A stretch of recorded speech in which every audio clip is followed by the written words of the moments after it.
Hello and welcome to the Journal. I'm Steve Kendall. For children and their parents and caregivers, starting this school year has taken on a whole different meaning. On this Journal, we'll discuss how parents and caregivers can support children learning at home, how they can assist their children as they return to school or participate virtually, and we'll also talk a little bit about self-care for adults because you have to take care of yourself as well. Joining me for the first segment is Kristen Junga from the Children's Resource Center. Krista, welcome to the Journal, and we appreciate you being here. Thanks for having me. Yeah. Now, let's talk a little bit in general. What are some of the things that people can do in this really unusual year when it comes to getting back into the school mode? How do we kind of get ourselves and our children back in that situation?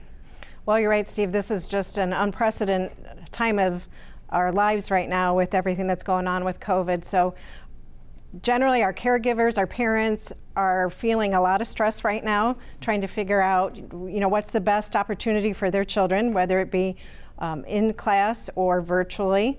Some school systems have the choice, others are, back in school already. So the main thing that we really need to think about is managing our own feelings, the adults to manage their own feelings. Because children are watching us, and how we respond to all these changes really impacts our children.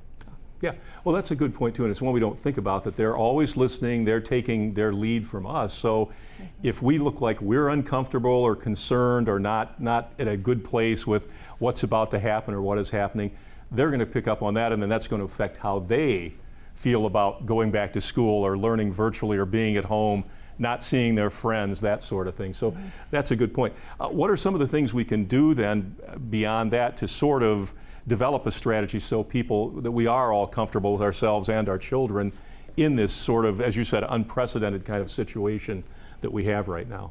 So we really need to develop some routines and be consistent with those routines, and also to plan ahead.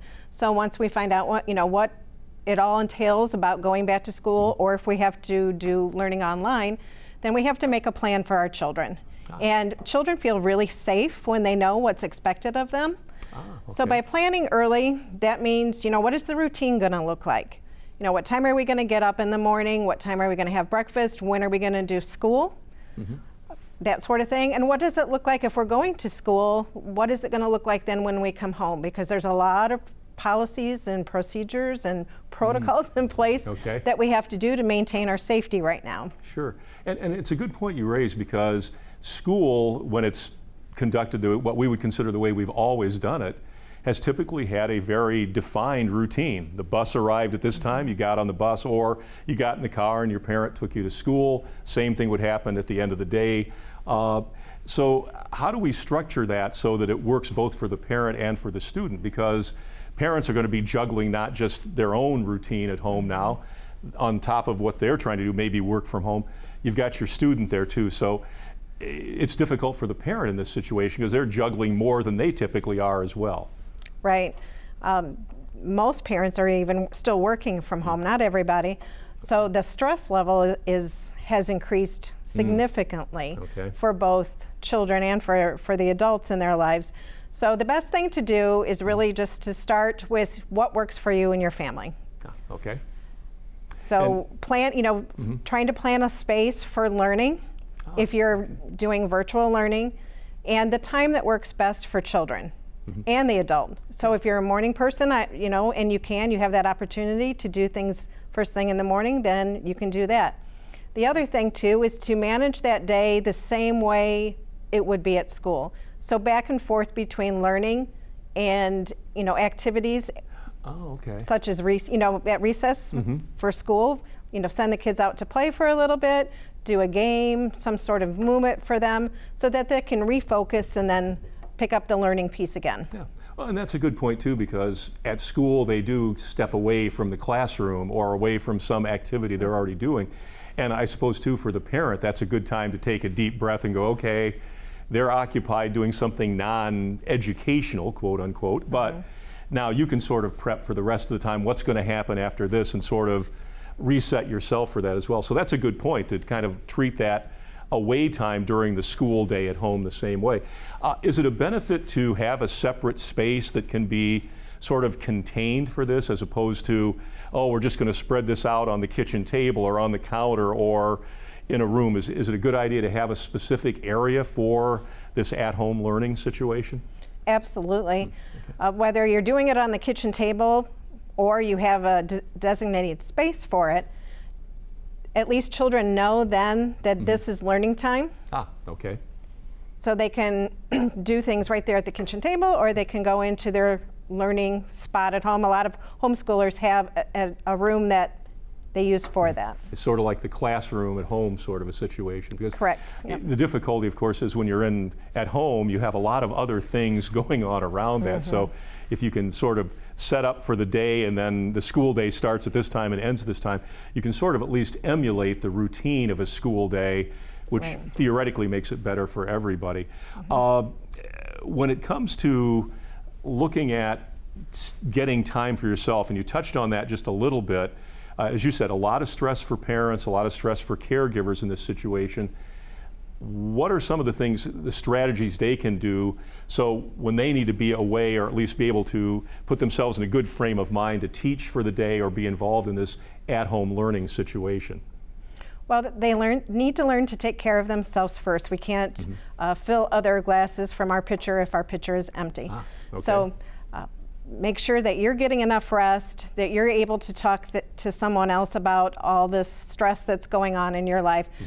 Children will pick up on that stress, so talking to children is not the best option about it, because children are also co-regulators, so they need a calm adult in their life to kind of, make everything seem okay. And when they get too much information that they don't understand and that stress amps up for them, then you're going to see that in behavior. You're going to see, aggressiveness, you're going to see whining, those sort of things. Yeah, the attitude approach toward the learning experience at home is not going to be the best, and that would probably have a tendency then to sort of snowball as time goes on. If it starts out badly and you don't get it sort of back online, it can be a little tricky. Right. In just the last moment or two here, is there a couple of things you can just tell parents? I mean, is there such a thing too as talking with other parents who are in the same situation to kind of share the issues that people are dealing with and use that as a way to make this setting work for everyone? Right, and that's the best thing for parents to do, where they're, my son and daughter-in-law came to us to ask our help in this with their 4 children, because they're trying to decide whether to do virtual or, have the kids go back to school. And I think just kind of talking it out helps parents a little bit too, to make the best decision for their families. Yeah, okay, well, great. Well, Kristen, thank you so much. We'll be back in just a moment with another guest from the Children's Resource Center as we talk about getting back to school, either at home or back to a traditional school in this rather unusual year. Back with the Journal in just a moment. Thank you for staying with us here on the Journal. Our topic today is getting back to school in this rather unique year, whether it's virtual learning at home or it's in the more traditional setting in class, or the hybrid model that a lot of schools are using. And we're talking about it from the approach of how it can best work for both children and caregivers and adults. And joining me in this segment is Kevin Kaplan. And we touched on this a little bit earlier, Kevin, but it really is important for the caregiver, the parent, to have themselves in a good place and be comfortable with what they're doing. So how do you go about that in a more specific way about getting yourself prepared to be a teacher in this rather unique situation, whether it's learning at home or getting your child on and off to school in this rather unusual setting this year? Thanks, Steve. So to answer your question specifically, I think that parents need to be very intentional about how they do it, because chances are in this difficult time that you're not going to be able to fit it in if you don't plan to fit it in. And Kristen talked a little bit about, in her segment, about a pitcher being full or emptied. And if you can think of self-care as a pitcher and your mental wellness, so to speak, as the liquid in that pitcher, throughout each day you're pouring some out to your kiddos, to your family members, and maybe to your work. And so what's helping you fill that back up? What are your go-to things that you might enjoy doing that could help you fill that up? And it can be really difficult right now. That's why it's important that we be intentional and plan self-care in some way. And I know that might sound like an insurmountable task. And so parents when they're thinking about self-care, parents and caregivers might think that that's just out of reach and for them, and they might not have time to do it. And so they might feel guilty or feel bad about, they might think that they're letting go of their responsibilities. And that's not necessarily the case. There are ways that you could plan it to incorporate it. And now it's going to look different for everyone because everyone's not going to have the same preferences and the same life experiences to draw on and to utilize. So it definitely is a challenge, and there's a lot of tips out there on the internet, Steve. Sure.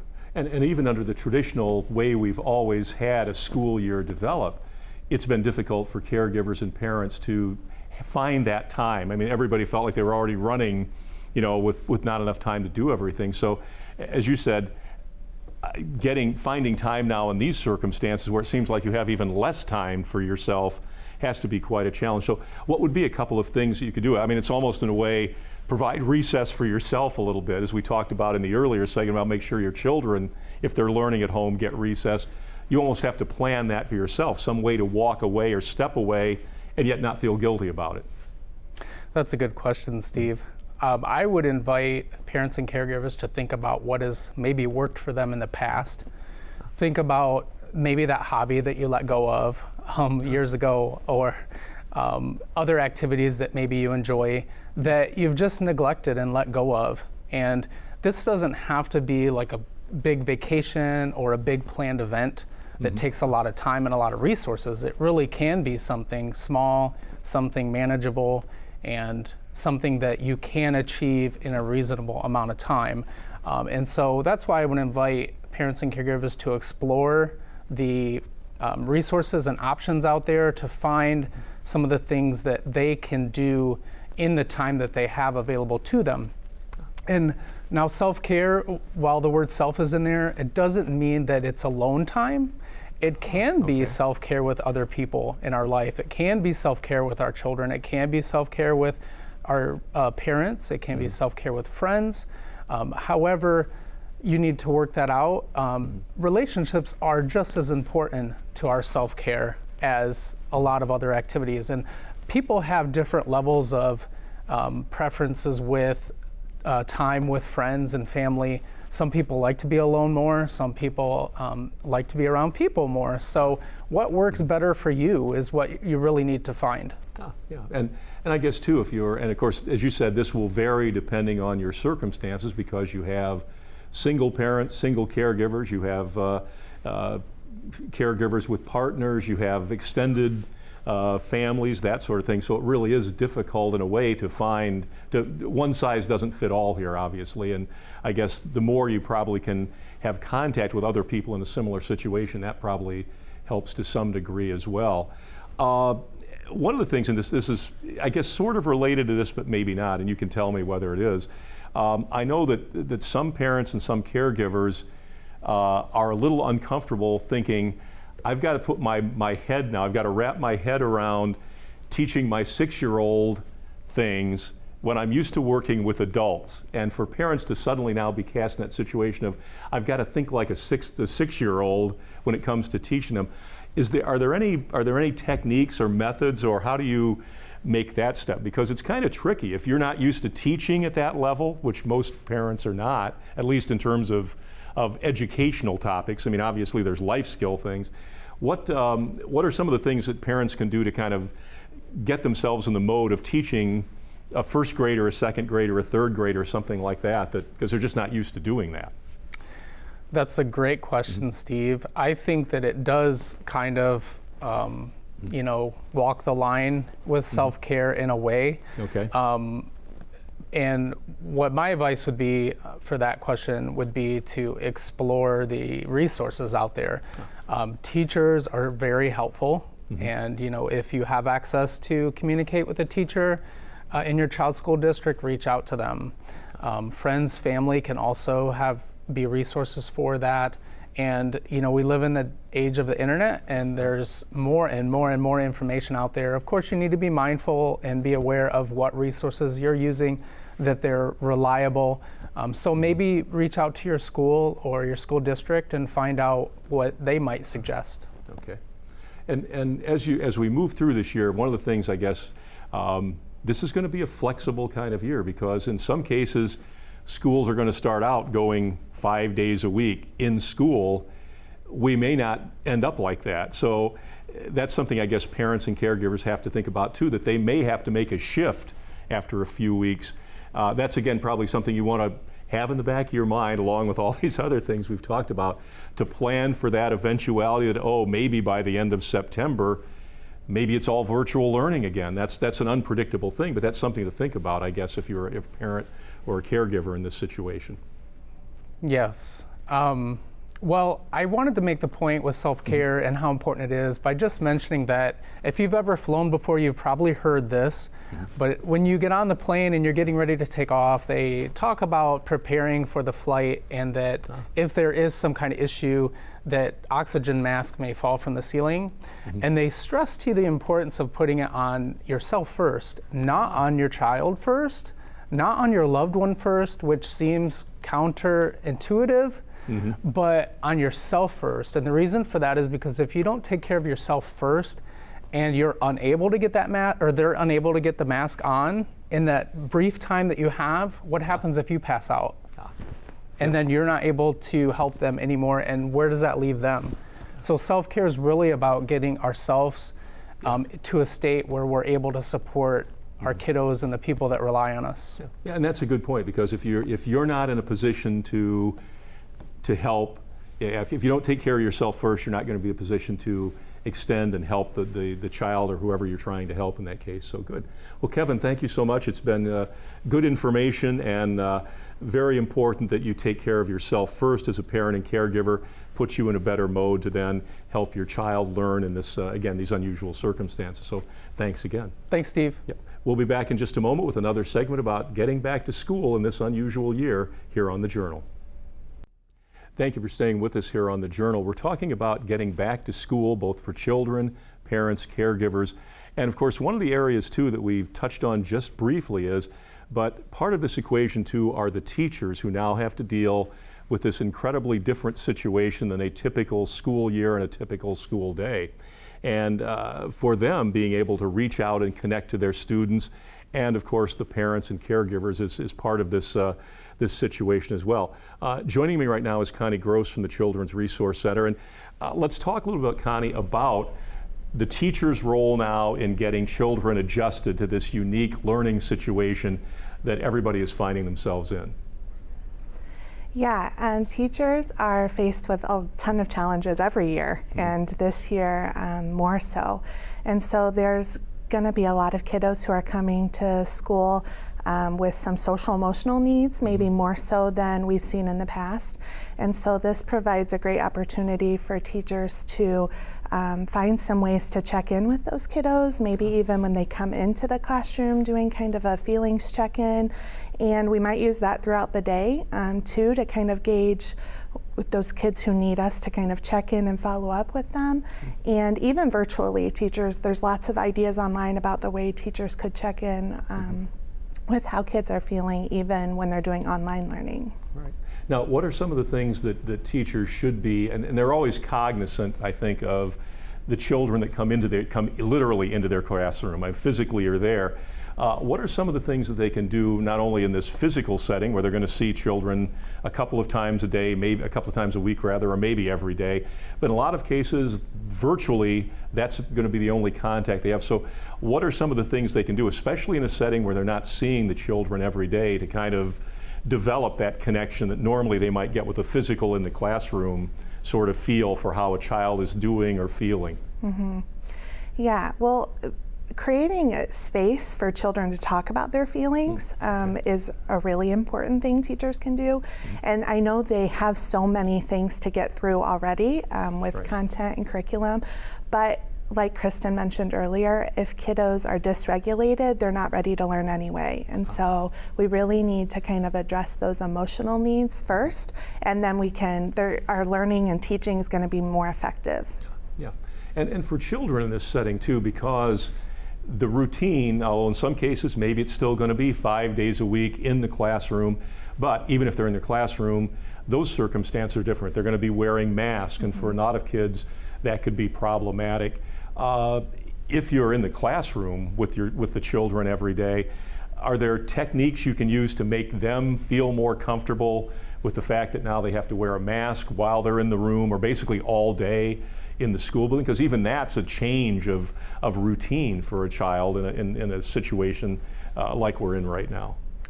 Yeah, I think that's a great point, and there's a lot of resources actually available to teachers and parents right now online about using masks. There are social stories, and even people have come up with fun songs, and that would be one of my recommendations for teachers, is find fun ways to make these new safety precautions happen in your classroom, because it can be kind of scary and overwhelming, and so doing it with a song or a rhyme can just kind of lighten the mood and make it seem more normalized. Okay. Another thing teachers need to keep in mind is that those masks do, although they're necessary, they cut down on some of those visual social cues children receive, and so it's really going to be important that teachers remember that, and that they use really specific praise to try to increase the behaviors they want to see more of. Well, and that's a good point, because we play off, and we were talking about this a little bit even during the program. We can look out sometimes at a classroom of children and try to draw information from how they're looking back at us, their facial expressions. Are they understanding this or aren't they? And likewise, as you're trying to deliver the content, you use facial expressions in a way to make that connection. So that's a really good point, that we've eliminated a lot of that nonverbal kind of visual thing that we use to see whether we need to say more or say less, or can we move on to something. So that's an interesting situation, because we're so used to that facial feedback, that recognition or lack of recognition to what we've just said or demonstrated. So are there techniques that teachers can use that can kind of abridge that a little bit? Because basically they can see somebody's eyes now. You can't see whether they're smiling or they're looking at you or not looking at you. It's kind of a whole different situation with that mask on. Yeah, well, a couple of things teachers could do is children are resilient when they're taught resiliency, and so teaching them some coping skills for managing the stress. So teaching them about deep breathing and thinking about a place that makes them feel happy, creating a space if you're in the classroom where children can go when they're feeling upset.